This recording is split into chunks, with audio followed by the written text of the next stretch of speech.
বিশ্বাস করেন 5 তারিখের পর থেকে আজকে পর্যন্ত আসিফ নজরুলের সাথে আমার কোনো ব্যক্তিগত সমস্যা আছে, স্বরাষ্ট্র উপদেষ্টার সাথে আমার ব্যক্তিগত সমস্যা আছে, এই কয়সার কামাল আমার সাথে ভালো সম্পর্ক ছিল, এই অ্যাটর্নি জেনারেল খুব ভালো সম্পর্ক ছিল। আরে ভাই তোরা মানুষের চোদা রে, মাদার চোদেরা, মানুষের চোদা তোরা, মানুষ তোদেরকে তোর মারে লাগায় জন্ম দিছে এই দুনিয়ার ভিতরে। যদি তাই হইতো তুই তোরা মানে এই কাজগুলি করলি কিভাবে? একটা মিনিমাম একটা মানে এই মানুষের যেই এই থাকে মানে বর্ডার লাইন থাকে, এইটুক মনুষ্যত্ব বোধ তোরা দেখাইছে। টাকা পয়সার অভাব আছে, কয়সার কামাল বস্তায় ভরে ভরে টাকা নিয়ে গিয়েছে, বস্তায় করে করে এই কোর্ট থেকে টাকা নিয়ে গিয়েছে। আর কত টাকা লাগবে তোদের? কত টাকা দরকার আছে নাকি আরো? তোরা আওয়ামী লীগের লোকজন রে গড়ে পর্দায় সমানে জামিন করাইছিস। আসিফ নজরুল খানকে বলা সরে বাচ্চা কয় টাকা লাগবে রে তোর? আরো কত হাজার কোটি টাকা দরকার আসিফ নজরুল তোর বাঁচার জন্য, আরো ভালো থাকার জন্য। বল কত মাগি লাগবে, কি লাগবে বল। আসিফ নজরুল এই শুয়োরের বাচ্চা গতকালকে পোস্ট করেছে সে নাকি জামিনের ব্যাপারে কিছু জানে না, এটার সাথে আইন মন্ত্রণালয়ের কোনো সম্পর্ক নাই। শুয়োরের বাচ্চা তুই যা করছিস, তুই যে জাউরামি এই গত 1.5 বছরে করছিস, আল্লাহ যদি বাঁচায় রাখে তোর অপমান অপদস্থ এই সরকারটা শেষ হওয়ার পরের দিন থেকে শুরু হবে। আসিফ নজরুল যেখানে যাবে ওইখানে জুতা খাবি, ডিম খাবি, এটা তোর কপালের সাথে একদম ওতপ্রোতভাবে জড়িয়ে আছে এখন। আসিফ নজরুল খানকির ছেলে, তুমি যে বিচারপতিদেরকে যে তুমি করলা, তুমি যে নিয়োগ দিলা, বিচারপতিরা তোমার মার শাটার ভিতর দিয়ে আসছিল, মাদার চোদ কোন দিক দিয়ে আসছিল? শুয়ারের বাচ্চারা কোথাকার, গায়ে লাগে না খানকির ছেলেরা? এই মানুষগুলো রক্তের উপরে দাঁড়ায় তারপরে তোরা উপদেষ্টা হয়েছিস, তোরা বড় বড় পদে বিচারপতি হয়ে। এই খানকির পোলা এই যে তাহসান শুয়ারের বাচ্চা 5 তারিখের পরে সেইখানে এই তাকে বিচারপতি নিয়োগ করা হয়েছে, জামিন দিয়ে দিছে। সে যার রক্তের বিনিময়ে বিচারপতি হইলো, সেই লোকটারে সেই মানুষগুলিরও খুন করার জন্য খুনিরে সে জামিন দিল। এবং এরপরে তার কি হবে? এরপরে সে বের হয়ে যাবে, চলে আসবে, সবকিছু তাদের প্রি প্ল্যান্ড, এইভাবেই হয়েছে। এখন ভাই মানসিকভাবে আসলে খুব বিধ্বস্ত অবস্থায় আছি ভাই। আপনারা জানেন ইনকিলাব মঞ্চের মুখপাত্র শহীদ ওসমান হাদি আমাদের মাঝে নেই। এটা আসলে আজকের খবর না, যখন প্রথম এই ঘটনাটা ঘটেছিল, এটা ঢাকা মেডিকেলে যখন অপারেশনটা হয়, সেখানে অপারেশনে থাকা এক ডাক্তারের সাথে কথা হয়েছিল। তিনি যেটা বলেছিলেন যে এটা আসলে মানে বাঁচার সম্ভাবনা একেবারে নেই বললেই চলে। তারপরে মূলত তারা ইউনাইটেড হসপিটাল, এই এভারকেয়ার হসপিটালে যেটা নিয়ে গিয়েছিল একটা বেটার লাইফ সাপোর্ট দেওয়ার জন্য, এর বাইরে কোনো কিছু না। তো দেখেন এই ঘটনাটা কিন্তু আমি যেহেতু জানি বা অনেকেই জানে, তার মানে সরকারের কাছে ছিল, সে যে মারা যাবে এটা সরকার বুঝতে পারছিল। তারপরেও তার যে খুনি, সেই খুনিকে বাঁচানোর জন্য সরকারের গোয়েন্দা সংস্থা, বিশেষ করে ডিজিএফআই এর কয়েকজন কর্মকর্তা, তারপরে ওর নাম কি সেলিম আজাদ ডিএমআই, এরা বৈঠক করে, এই খুনের আগে তারা বৈঠক করে খুনিকে মানসিকভাবে শক্তি দেওয়ার জন্য, তার বের হয়ে যাওয়ার জন্য, তাকে নিরাপদে ভারতে পাঠানোর জন্য কি কি করতে হবে আমরা এখনো নিশ্চিত না। এই ডিজিএফআই দেওয়া কথাবার্তা আমরা বিশ্বাস করি না। তারা বলছে যে সে পালিয়ে গিয়েছে, সে আদৌ পালিয়ে গিয়েছে কিনা এখনো পর্যন্ত আমরা জানি না। হইতে পারে ফয়সাল মাসুদ সে দেশেই আছে এবং ডিজিএফআই তাদেরকে বাঁচানোর জন্যই তাদের নিয়ন্ত্রিত বিভিন্ন লোকজনকে দিয়ে তারা এটা বারবার বলানোর চেষ্টা করছে যে এই মুহূর্তে তিনি পাস হয়েছেন, এই মুহূর্তে তিনি চলে গেছেন, এই মুহূর্তে তিনি কোথায় কি করছেন, সবকিছু জানেন, শুধু এইটা জানেন না যে তিনি যে পালিয়ে যাচ্ছেন। তা আপনারা এত কিছু যেহেতু আপনারা সোশ্যাল মিডিয়াতে দিচ্ছেন, না আমি একজনের নাম বলি, যেমন জুলকারনাইন সাহের, উনি ওনার ফেসবুকে করেছেন, এটা তো ওনার তথ্য না, ওনাকে নিশ্চয়ই গোয়েন্দা সংস্থায় দিয়েছে ওনাকে, এবং ওনাকে যে তথ্যটা দেওয়া হয়েছে সেটা গোয়েন্দা সংস্থা জেনেই দিয়েছেন। তাহলে গোয়েন্দা সংস্থা আগে কেন ওনাকে দেন নাই যে এই জায়গা দিয়ে পালিয়ে যাচ্ছেন বা এইভাবে খুন হবেন, এখানে এই হচ্ছে, এগুলো দিতে পারেন নাই। ওনারা যাওয়ার পরে তারপরে ওনার সোশ্যাল মিডিয়াতে উনি কার কার সাথে যোগাযোগ করছেন, হোয়াটসঅ্যাপে কাকে কাকে ছবি পাঠিয়েছেন, সেই তথ্য তিনারা বিভিন্ন জনকে দিচ্ছেন। সেটা জুলকারনাইন সাহের সহ আরো নিশ্চয়ই অন্যান্য অনেক সাংবাদিকদেরকে তারা দিয়েছেন, কিন্তু তার আগে তারা দেয়নি। মানে হচ্ছে এই ঘটনার সাথে আমি যতটুকু শুনেছি স্বরাষ্ট্র উপদেষ্টা জাহাঙ্গীর, এটা হচ্ছে গিয়ে পিলখানা হত্যাকাণ্ডের পুরো ঘটনা ধামাচাপা দেওয়ার মূল হোতাদের মধ্যে এই জাহাঙ্গীর একজন। প্রচন্ড দুর্নীতিপরায়ণ এবং আনস্মার্ট, একটা অদক্ষ, একটা অথর্ব একটা অফিসার ছিল। এই অথর্ব এই পিলখানা হত্যাকাণ্ডের ঘটনা নিয়ে ব্রিগেডিয়ার পর্যন্ত গিয়েছিল, তা না হলে তার ফুল কর্নেল হওয়ার যোগ্যতাও নাই, কোনো দিক থেকেই নেই, কোনো দিকে। এর মধ্যে এরকম মানে মানে এই কুখাদ্য আর্মি অফিসার, যে খুব খারাপ অফিসার, সেটাও মনে করেন যে এর মধ্যে এরকম কুখাদ্য আমার জীবনে আমি কোনোদিন দেখিনি। তার সাথে দুর্নীতিপরায়ণ খালেদা জিয়ার কে দেখতে গিয়েছে এভার কেয়ারে, তার পাশে তার মেয়ে তার বউকে নিয়ে গিয়েছে, দাঁত কেলিয়ে হেসে সেলফি দিচ্ছে। আরে ভাই, তোর তো বুঝতে হবে এইটুকু জ্ঞান তো তোর থাকা উচিত, জ্ঞান তো নাই, থাকবে কেমনে? এটা সে এখানে গিয়ে এটা করেছে। টাকা পয়সা তো আছে, ধরেন এই 5 তারিখের পর থেকে যে পরিমাণে টাকা তারা কামিয়েছে, সারা জীবন 14 গোষ্ঠী বসে খাইতে পারবে। এই দাঁত তো সবসময় কেলাই থাকে। এখন টাকা পয়সা হয়েছে না, এরা এই খুনের সাথে জড়িত। এবং ডিজিএফআই সরাসরি এই খুন এক্সিকিউট, প্ল্যানিং, আফটার এফেক্ট যা যা করা দরকার সবকিছু ডিজিএফআই বসে বসে করেছে। অতএব ডিজিএফআই চিফ যিনি আছেন তাকে অবশ্যই পদত্যাগ করতে হবে, তাকে সরাইতে হবে, সরাইয়া তারপরে এখানে অন্য কাউকে দিতে হবে। ব্রিগেডিয়ার এই যে আপনার আরেকজন আছে, ওর নামটা মনে, যে আর্মির বিষয়টা বাদ দিলাম, ডিজিএফআই এবং এই ডিএমআই সহ যারা যারা এটার জন্য মানে এই ঘটনার সাথে তারা জড়িত আছে না আছে, তাদের বিচার করবেন না করবেন, কি কি করবেন, সেটার সাথে সাথে মনে করেন যে তারা কিছুই নাই, এটার সাথে কিছুই জানে না, কিছুই বুঝে না, তারা যে এটার ঠেকাইতে পারে নাই, এই জন্য তাদের ওই চেয়ারে থাকার আর কোনো নৈতিক কোনো নাই। এরপরে হচ্ছে স্বরাষ্ট্র উপদেষ্টা। স্বরাষ্ট্র উপদেষ্টা ধরেন এই গেল কয়েকদিনের ভেতরে যদি আপনি বাংলাদেশের আইন শৃঙ্খলা পরিস্থিতিটা দেখেন, আর বেটা স্বরাষ্ট্র উপদেষ্টা তুই তো কনস্টেবল হইতে পারবি না। তোরে যদি, আমি জানি না তুই কেমনে ঢুকছিলি সেনাবাহিনীতে, তোর কনস্টেবল হওয়ার যোগ্যতা নাই। তুই এইখানে যেই মানুষগুলোর রক্তের বিনিময়ে তুই এই স্বরাষ্ট্র উপদেষ্টা হয়েছিস, তোর এই স্বরাষ্ট্র উপদেষ্টা হওয়ার পরে সেই মানুষগুলো নিরাপত্তা দিবি না? সেই মানুষগুলোর পিছনে বারবার তারা একটা কথা বলার চেষ্টা করেছে, এখানে নাকি মব সন্ত্রাস হয়েছে, মবের বিরুদ্ধে তারা ব্যবস্থা নিচ্ছে, মব করতে দেওয়া যাবে না। তোর মারে আকাম করছে খানকির ছেলে, এইখানে আসছিস মব মারাইতে। এই দেশে যদি নাকি এই যৌক্তিক দাবি করা যদি নাকি মব হয়, তাহলে শেখ হাসিনাকে সরাইলি কি দিয়া? নির্বাচন দিয়ে সরাইছিলে? সেনাবাহিনীর কু করে সরাইছিলে? এই জনগণ গিয়ে তারপরে শেখ হাসিনাকে গণভবন থেকে বের করেছে, তাহলে সেটা মব।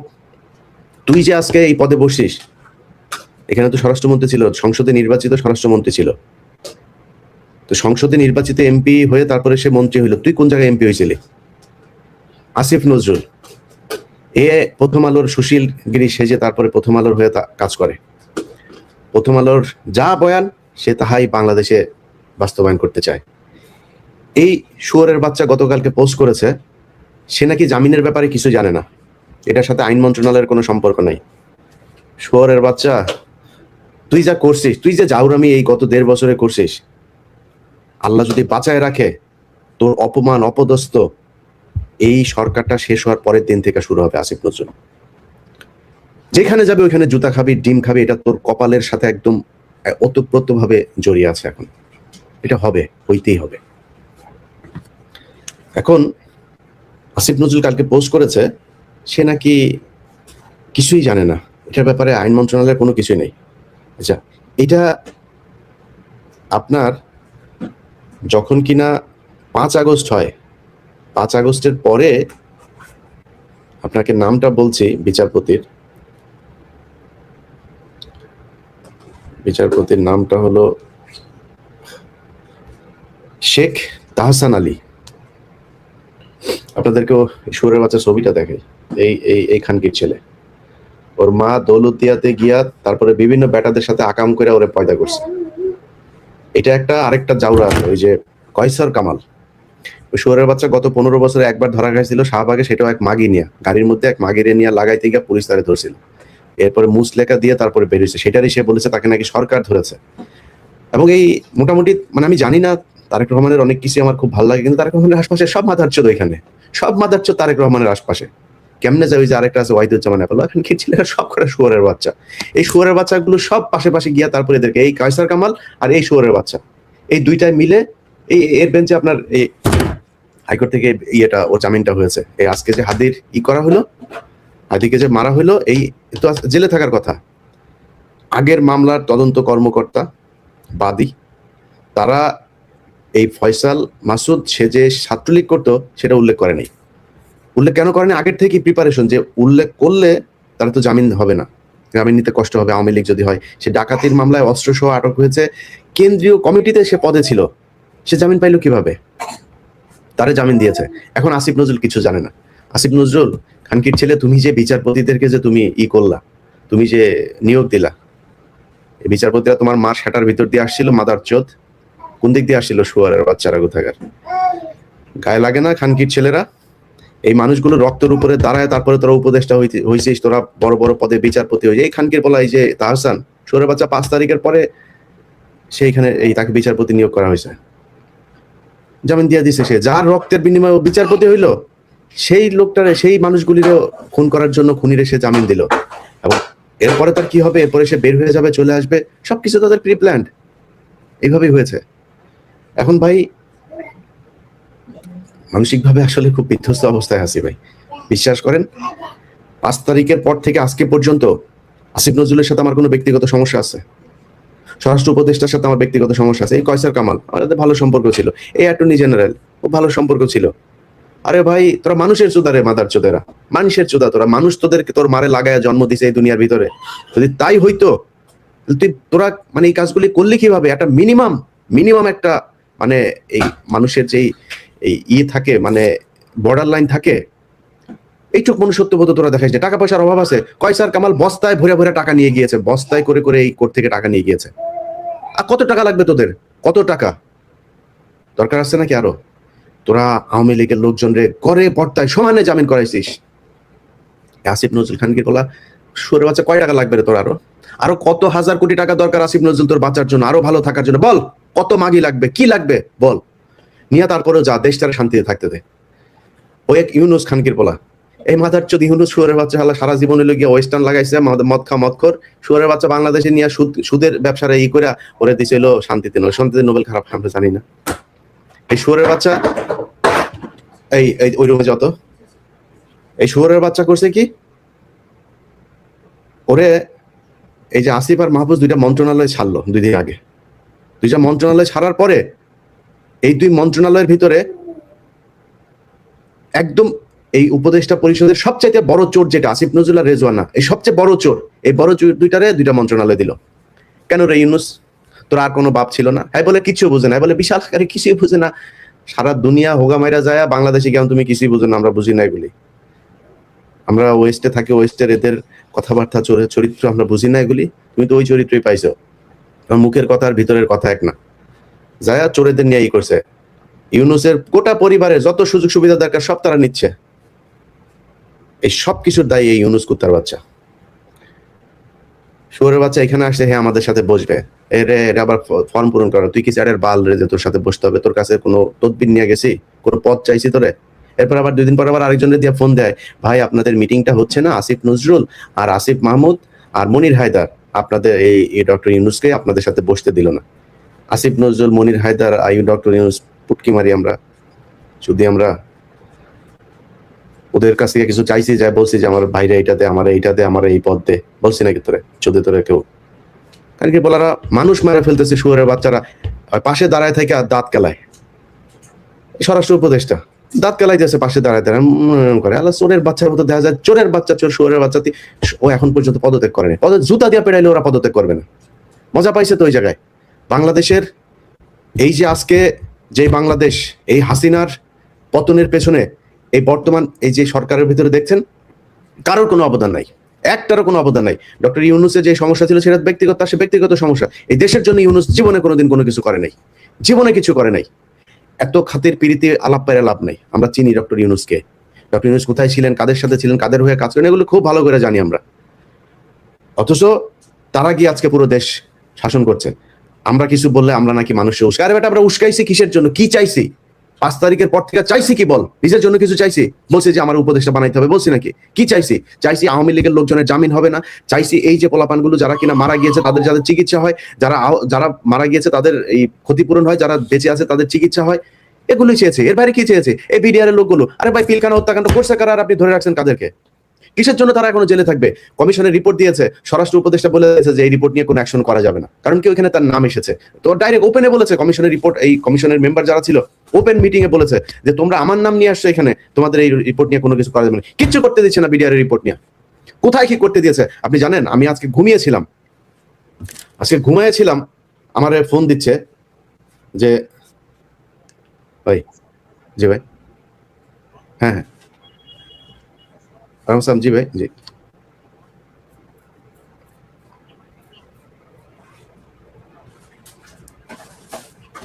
যা দরকার ভাই, যা লাগে করা হবে, যেটা দরকার হয় সেটা করা হবে, যা লাগে যা দরকার করা হবে ভাই। দেন আমার, জাস্ট নাম্বার দিয়ে দেন, নাম্বার দিয়ে দেন। ওকে ওকে, ঠিক আছে ঠিক আছে ঠিক আছে ঠিক আছে, নাম্বারটা দেন আমার। এই দেশ, এই দেশ স্বাধীন করেছে যারা, তাদের হাতে থাকবে দেশ। তারা যা বলবে, যেভাবে বলবে সেইভাবেই চলবে দেশ। এবং আগামীকালকে বাংলাদেশের প্রতিটা মানুষের কাছে অনুরোধ, ভোরের সূর্য এখন রাতের বেলা অনেক মানুষ, হাজার হাজার মানুষ এরই মধ্যে সেখানে জড়ো হয়েছে। ভোর সূর্য ওঠার আগে আপনারা শাহবাগে জড়ো হবেন। এই শাহবাগ থেকে মানে পুরো সামনের 5 বছরে কি হবে পুরো পরিকল্পনা এখান থেকে দিতে হবে। কিভাবে নির্বাচন হবে, কি কি হবে, সবকিছু পরিকল্পনা এখান থেকে দিতে হবে। প্রথম আলো, আরে ভাই আশ্চর্য একটা বিষয়, আপনি খুনি, এই যে ওর এখানে কয়েকজন রিপোর্টার আছে, টিপু সুলতান, এই যে মতি টতি, এগুলোর ব্যাপারে সরাসরি তারা ইয়ের সাথে ছিল। সন্তোষ শর্মা এখনো কালবেলায় অফিস করে বাংলায় ভীষণে, এই যে জুবায়ের টুবায়ের এগুলো। আর ভাই এক একজনের নামে 4টা 5টা করে খুনের মামলা, এরা ওপেনে অফিস করে। এটা কি ফাইজলামি নাকি একটা, ওপেনে অফিস করে তারা, একবারের জন্য আটক করা হয়নি, একটা মানে তামাশা চলে এসছে। তাহলে বলেন কেউ মারা যায় নাই জুলাইতে? যদি মারা যায় এটা বিচার করেন, কত দ্রুত করতে চান, কত বিচারক নিয়োগ দিতে চান, কি করতে চান, কেমনে করতে চান, বিশেষ আদালত করতে চান, করেন, কিন্তু বিচার করেন। যদি তারা নির্দোষী হয় তাদের ছেড়ে দেন। অথচ নির্দোষ অনেক মানুষজনরে সেখানে করে রাখা হয়েছে, আর দোষীদেরকে বাইরে আরামসে তারা ঘুরে বেড়াচ্ছে। কোনো ব্যবসায়ীরা তারা পাশে নিয়ে ঘুরে, কোনো ব্যবসায়ীর পিছনে লাগে। আরে ভাই যদি ব্যবসায়ীরা আপনি কিছু না বলেন তো সবারই ছাড়েন, এটা আটকানোর আছে, ওইটা ছাড়া আছে, ওরে সাথে নিয়ে ওরে বগলে নিয়ে ঘুরে, যার সাথে যেমন মনে চায় তেমনি ঘুরতেছে। বাংলাদেশের মানুষের কাছে অনুরোধ থাকবে, ভাই আপনাদের এই যে আজকের যে অবস্থা, এই অবস্থার জন্য ইউনূস দায়ী, এই সরকার দায়ী, এই সরকারকে এর ব্যবস্থা করতে হবে। এই যে হাসনাত, সারজিৎ সহ নাহিদ, একজনও তো নিরাপদ না। আজকে একজন মেয়ে মারা গিয়েছে, তার লাশ যেভাবে ঝুলানো আছে, আমি জানি না, যেহেতু জানি না, না জেনে বলতে পারছি না সে আত্মহত্যা করেছে কিনা, বাট তার লাশ যেভাবে ঝুলানো আছে, এই মেয়ে গত আমাদের এই 32 নম্বর এই আগের দিনের প্রোগ্রামে এই মেয়েটা ছিল, সেই মেয়েটাকে আজকে ঝুলিয়ে মারা হয়েছে একটা একটা করে। যেদিন হাদিকে মারা হলো সেদিন রাতেই উত্তরাতে 2টা ছেলেকে কোপানো হয়েছে। তারা মিছিল থেকে ফিরছিল, এটার বিক্ষোভ মিছিল ছিল হাদির হত্যাকারীকে আটকের দাবিতে, সেখান থেকে যাচ্ছিল, 2টা ছেলেকে কোপানো হয়েছে। একটা একটা করে প্রতিটা মানুষকে এভাবে মারা হবে। ভাই যদি মব বলেন, মব যা মনে করেন তাই। ভাই আপনার আশপাশে যেসব আওয়ামী লীগের লোকজন আছে, সরকার যেহেতু বিচার করবে না, যে আওয়ামী লীগের লোক যাদেরকে পুলিশ ধরছে না, আপনি কনফার্ম যে সে আওয়ামী লীগ ছিল, যদি বাঁচতে চান ওদেরকে যা করা সেটা করতে হবে। এই আওয়ামী লীগের যারা যারা জামিনে আছে, ওদের যারা আপনার বাড়ির আশপাশে আছে, যাদের বাড়িঘর আছে, যেখানে যা করা দরকার সেটা করতে হবে। যাদেরকে আপনি দেখবেন অফিস করছে এখন পর্যন্ত, যাদের যা করা দরকার সেটা করা হবে। আপনাদেরকে আজকে একটা বিষয় নিয়ে আমরা এই ঘোষণাটা আরো অনেক পরেই দিতাম। আমরা একটা মুভমেন্ট করছি, এই মুভমেন্টে বাংলাদেশের অনেক পরিচিত মুখ, যারা দেশপ্রেমিক, যারা এই গত 15 বছর নির্যাতনের শিকার হয়েছে, তাদেরকে নিয়ে এই বাংলাদেশ আজাদি মুভমেন্ট, তো এই বাংলাদেশ আজাদি মুভমেন্টের একটা কমিটিও তৈরি করা হয়েছে, একটা কনস্টিটিউশনও করা হয়েছে। এটার মূল যে কারণে করা হলো সেটা হচ্ছে যে হাদি মারা যাওয়ার যেই মানে গুলিবিদ্ধ হওয়ার যে ঘটনা, সেই ঘটনার পরে আমরা মনে করলাম না এইভাবে মরতে দেওয়া যাবে না, একটা প্ল্যাটফর্ম থাকতে হবে যেখানে সবার অভিভাবক থাকবে। সেখানে তারা কিছু কিছু জায়গায়, আমরা কোনো পলিটিক্যাল কে নির্বাচনে আসবে, কে নির্বাচনে যাবে, কেমনি নির্বাচন হবে, এইগুলো নিয়ে আমাদের কোনো মাথা ব্যথা নেই। কিন্তু ভারতের ব্যাপারে, এই ভারত শুরু থেকে আজকে পর্যন্ত আমাদের এই দেশের পেছনে ছিল, আমাদের সব সময় আমাদের দেশে অশান্তি তৈরি করে রাখা, আমাদের দেশপ্রেমিকদেরকে হত্যা করা, সব জায়গায় ভারত ছিল। অতএব এই ভারতের ব্যাপারে আমরা এক থাকবো, এবং ভারতের ব্যাপারে বিভিন্ন সিদ্ধান্ত এই বাংলাদেশ আজাদি মুভমেন্ট আপনাদের সামনে নিয়ে আসবে। এবং তাদের এখানে যারা যারা আছে তাদের নামগুলো আপনারা জানতে পারবেন, এটা হয়তো কালকের ভেতরেই আপনাদের সামনে চলে আসবে। এবং এই যে কালকে শাহবাগে যেটা হবে সেখানেও হতে পারে, আমি এখনো জানি না, তাদের মিটিং চলছে এখন পর্যন্ত, তারা কালকে হয়তো আপনাদেরকে সেই ঘোষণা দেবে। তো আপনাদের কাছে অনুরোধ থাকবে, ভাই যে যে জায়গায় আছেন, কে মব বললো আর কে কি বললো জানার দরকার নাই। আপনার জীবনে নিরাপত্তা আপনার। এই দেশ আসিফ নজরুল স্বাধীন করেনি, এই দেশ ডক্টর ইউনূস দেশেই ছিল না, এই দেশে স্বরাষ্ট্রমন্ত্রী এই উপদেষ্টা হয়েছে, চিনেন নাকি তারা? এই রেজওয়ানা সারা জীবন নিচতলা ভাড়া দিয়ে খেয়েছে, এখন তো বুড়া হয়ে গেছে, এখন হয়তো ওইভাবে আসিফ নজরুল ছাড়া কেউ খায় না। এখন ও সারা জীবন টাকা পয়সা এই বিদেশিদের কাছ থেকে পয়সা পাতি নিয়ে এভাবে চলে, কোনোদিন তার কোনো সমস্যা হয় নাই, কখনোই তার কোনো সমস্যা হয় নাই। বলেন পার এই 15 বছরে কি হয়েছে? এক আদিলুর ভাই কয়দিন জেলে ছিল, সে আদিলুর ভাইদের দেখেও এখন মাথা ঘুরায় যে ভাই কি করেন কি ভাই? আরে ভাই আপনাদের হাতে দেশটা দেওয়া হলো, সেই দেশটা এইভাবে ধ্বংস করে দিন, একটা বিপ্লব। এইরকম বিপ্লব সারা পৃথিবীতে কোনোদিন কেউ করতে পারে নাই। পুরো একটা দলের সব কটারে দেশ থেকে যেতে বাধ্য করেছে এই দেশের সাধারণ মানুষ। যে মানুষগুলির আপনারা কি দিলেন? এখন পর্যন্ত আহত অনেকের চিকিৎসা দেওয়া হয় নাই, এখন পর্যন্ত নিহত অনেকের পরিবারের টাকা পায় নাই। যার যেমন মনে চায় হাস্যকর অবস্থায় নিয়ে গিয়েছে জুলাই পুরো আন্দোলনটাকে। তাদের কারণে আজকে আপনি এখানে বসে আছেন। যাই হোক ভাই, বিচার যার যার বিচার তার তার করতে হবে। এটার জন্য যদি নাকি সরকার আইন প্রকারী সংস্থার বিচার স্বাভাবিক নর্মাল বিচার প্রক্রিয়া দিয়ে যদি করতে না পারে, যার যার হাতে তার তার বিচার করে নিতে হবে। এছাড়া কোনো উপায় নেই। সরকারের কাছে আমরা বারবার দাবি করেছি বিভিন্ন বিষয় নিয়ে, করে নাই। আমি আজকে একটা কথা খুব খুব সুন্দরভাবে বলে রাখি, আসিফ নজরুল স্বরাষ্ট্র উপদেষ্টা, যারা যারা আসিস তোরা খানকে ছেলেরা শোন, তোদের যদি নাকি সরকার থেকে যদি নাকি তোরা খালি সরবি, খালি তারপরের দিন থেকে তোদের পেছনে লাগা হবে। যত টাকা দরকার হয় তত টাকা খরচ করা হবে, যাদের কাছ থেকে টাকা নিতে দরকার হয় তার কাছ থেকে নেওয়া হবে, দরকার জিম্মি করা হবে, যেমনে দরকার হয় তেমনি টাকা পয়সা আদায় করে তারপরে তোদের পিছনে লোক লাগানো হবে, যেটা দরকার হয় সেটা করা হবে। তোদের শান্তিতে টাকা পয়সা নিয়ে তোরা থাকবি, তোদের শান্তিতে থাকতে দেওয়া যাবে না, থাকতে দেওয়া হবে না তোদেরকে। তোরা কি মনে করছিস এই দেশের সব মানুষ তোদের মতো বিক্রি হয়ে গিয়েছে? এই দেশে জুলাইতে যারা জীবন দিয়েছে, যারা আহত হয়েছে, যারা রাস্তায় নেমেছিল, তারা সব ঘরে চলে গিয়েছে, তাদের কিছু নাই, তারা রাস্তার মধ্যে তারা কিছু করতে পারবে না, সব আছে। খালি তাদের একজন নেতা ছিল না, সেটার ব্যবস্থা, সেটার জন্য একটা আমব্রেলা, একটা শেড তৈরি করা হচ্ছে। এই ভাষা, এই আজাদি মুভমেন্ট বাংলাদেশ যেটা, সেটা হবে তাদের একটা প্ল্যাটফর্ম। সেখান থেকে সবকিছু বিচার করা হবে, সেখান থেকে সবার প্রতিশোধ নেওয়া হবে, কি করা দরকার, যা করা দরকার সেটা করতে হবে। সবাই ভালো থাকেন, দেখেন কি হয়। যার যার অবস্থান থেকে শাহবাগে চলে আসবেন এবং আগামীকালকে সকালের মধ্যে অবশ্যই সবাই শাহবাগে থাকবেন। এখান থেকে ফয়সালা হবে, কি হবে, রাষ্ট্রের কৌশল কি হবে। যাদেরকে যেসব বিচারকদের এই আসিফ নজরুল, এই খানকির ছেলে বলছে যে অনেক কিছু জানে না, শুয়ারের বাচ্চা, তুই জানিস না তুই বিচারকদের নিয়োগ দিস নাই? এই শুয়ারের বাচ্চা, এখন পর্যন্ত বিভিন্ন জায়গায় জেলা দায়রা জজ টজ এইসব জায়গাতে সেই এই হিন্দুগুলোরে বসায় রাখছে, যে হিন্দুগুলো এই কয়েক বছর কোটি কোটি টাকা করছে, সেগুলোর বসায় রাখছে, সেগুলোর এখন পর্যন্ত ঢাকা থেকে নিয়ে বিভিন্ন জেলায়, অনেকগুলো ঢাকা। তো এই যে আসিফ নজরুলের পিএস মাসুম, শুয়ারের বাচ্চা সারা জীবন আওয়ামী লীগের দালালি করছে, তারা এনে তার পিএস বসায় রাখছে, সব পুরো একদম আইন মন্ত্রণালয় সে চালায়। আসিফ নজরুলের মাঝে মধ্যে মাগিয়ে এনে দেয়, আসিফ নজরুল লাগায়, আর কিছু না, আর কোনো সমস্যা না, টাকা পয়সা যা দরকার সবকিছু পাঠাই দিচ্ছে বাইরে। ভাই বিদেশে যারা আছেন, প্রতিদিন পত্রিকা খুললেই সবচাইতে ভালো সুন্দর নিউজটা হয়েছে 8 দিনে রেমিটেন্স আসলো 1.2 বিলিয়ন, 8 দিনে এত হাজার কোটি টাকা খালি রেমিটেন্স যায়।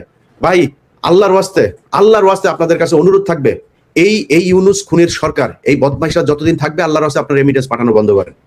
আপনারা রেমিটেন্স পাঠান, আর এরা হচ্ছে গিয়ে সেই টাকা বাইরে পাচার করে। একটা উপদেষ্টা টাকা দেশে রাখেন, সব কয়টা বাইরে পাঠাচ্ছে, সব কয়টা বাইরে পাঠায় বিভিন্ন দেশে, অস্ট্রেলিয়া, কানাডা, আপনার তুরস্কে পাঠাচ্ছে, তারপরে পর্তুগালে পাঠাচ্ছে, এখানে পাঠাচ্ছে, এটা করছে তারা।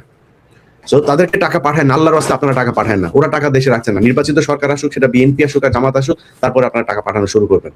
কারণ এরা আমাদের এই রক্তের সরকার না, এরা সব নিজের পেট ভরার জন্য, নিজেদের মতো করে নিজেরা চলার জন্য এখানে এসছে।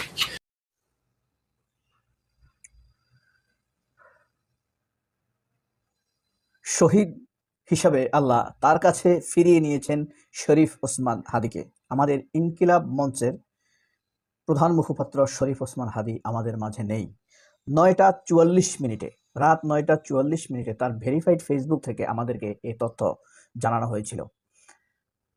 আজকে বিকেলে তার মরদেহ, লাশ দেশে আনা হবে এবং আগামীকাল মানিক মিয়া অ্যাভিনিউতে তার জানাজা হবে।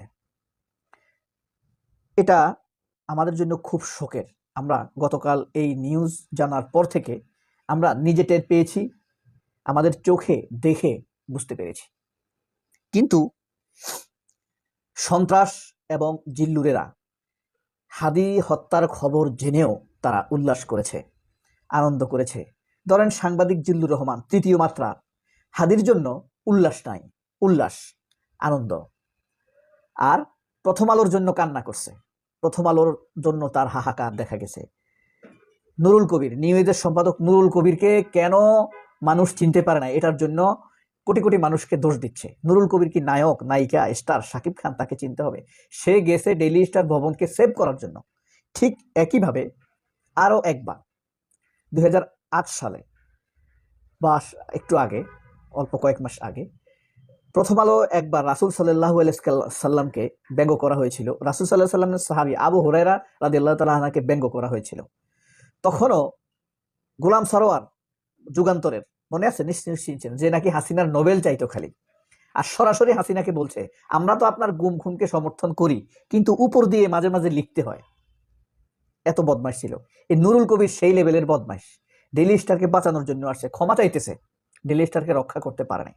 ক্ষমা তুই চাবি কেন? 2 দিন পরে ডেইলি স্টার ঠিক হয়ে যাবে, কিন্তু আমাদের হাদি আর ফিরে আসবে?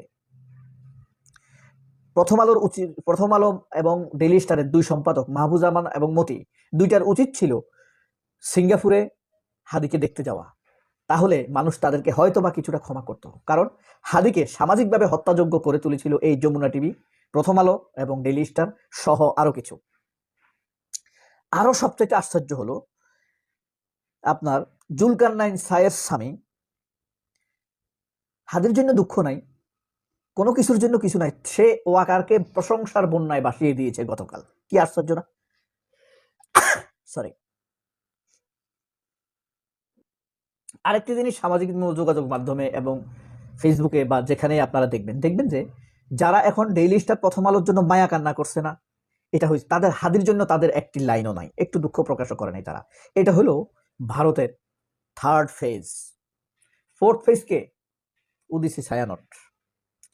তাহলে ফার্স্ট বেজ ভারতের আওয়ামী লীগ, হ্যাঁ, এবং এদেশে তাদের এজেন্ট গোয়েন্দা কেনা।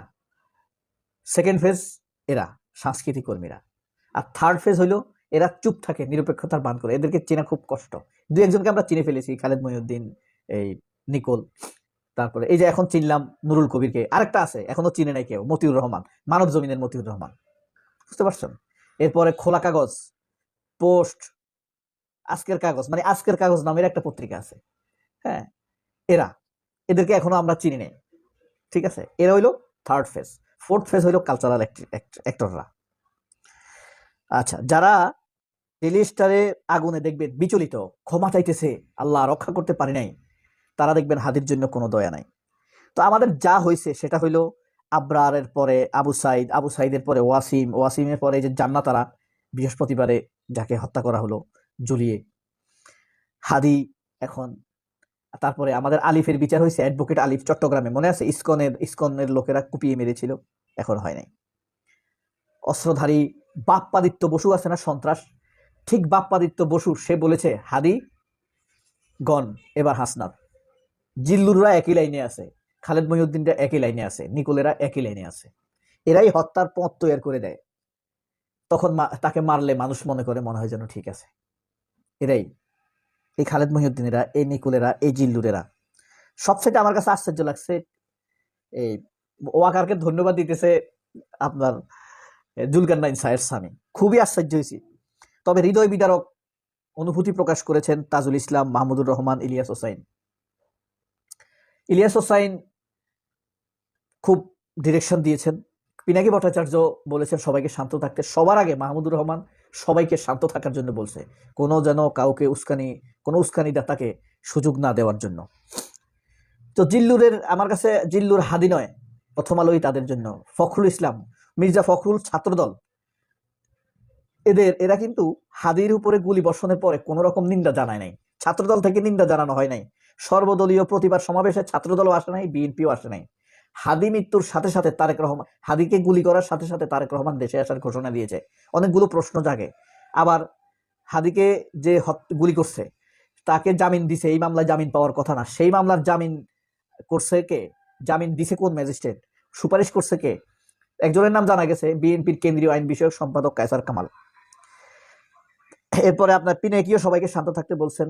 এখন কথা হলো, এটার সাথে যুক্ত ভারত, বিএনপি এবং ওয়াকারের লেসপেন্সার, আওয়ামী লীগ তো আছে, আওয়ামী লীগ দিয়ে তো করাইছেই। সব মিলেই হাদি কিন্তু তাদের, আমরা হাদিকে না চিনলেও, এই দেশের মানুষ হাদিকে না চিনলেও, হাদি কিন্তু অনেক বড় কিছু। তা যার বিরুদ্ধে সেনা প্রধান লাগতে পারে, যার বিরুদ্ধে ভারত লাগতে পারে, যার বিরুদ্ধে জিল্লুরেরা লাগতে পারে, বুঝতে পারছেন? হাদির লেভেল সেই লেভেলে। জান্নাতারা চলে গেল, এই যে আমাদের জুলাই যোদ্ধা জুমা, পিনাকি, ইলিয়াসের বিরুদ্ধে অপপ্রচার এখনো কিন্তু থামে নাই। এই যে আমাদের ডাকসুর নেত্রী জুমা, মানে ইনকিলাব মঞ্চের নেত্রীও সে, তার বিরুদ্ধে এখনো অপপ্রচার করতেছে ছাত্রদল। হ্যাঁ, ইলিয়াসের বিরুদ্ধে অপপ্রচার করতেছে, পিনাকির বিরুদ্ধে অপপ্রচার চলতেছে, হ্যাঁ, এখনো। এরপরে আপনার প্রথম আলোতে কেমনে আগুন লাগছে আমরা জানি না, হয়তো শর্ট সার্কিট হয়ে তো লাগতে পারে, সেটা তদন্ত হবে। আপনি আগেই মানুষকে মব বলতেছেন, সেটা কি শর্ট সার্কিটে আগুন লাগতে পারে না? পারে। ধরেন বিক্ষুব্ধ জনতা হয়তোবা দিছে, অথবা তারা নিভাইতে গেছে, এটাও হইতে পারে। হায় আল্লাহ, হাদির জীবনের চাইতে কোন মেয়ে সেখানে, এক মেয়ে ঘরে বসে বসে বলতেছে আমি বন্দি, মানে বিশৃঙ্খলা তৈরি করার জন্য। আমরা হাদির বিবি তার মাগফিরাত কামনা করি। সবচেয়ে দুঃখজনক বিষয় হলো সন্ত্রাসীদের উল্লাস এবং সুশীলদের উল্লাস এক হয়ে গিয়েছে, ভারতদের উল্লাস সেখানে এসে মিশে গেছে। আল্লাহ হাফিজ, আসসালামু আলাইকুম।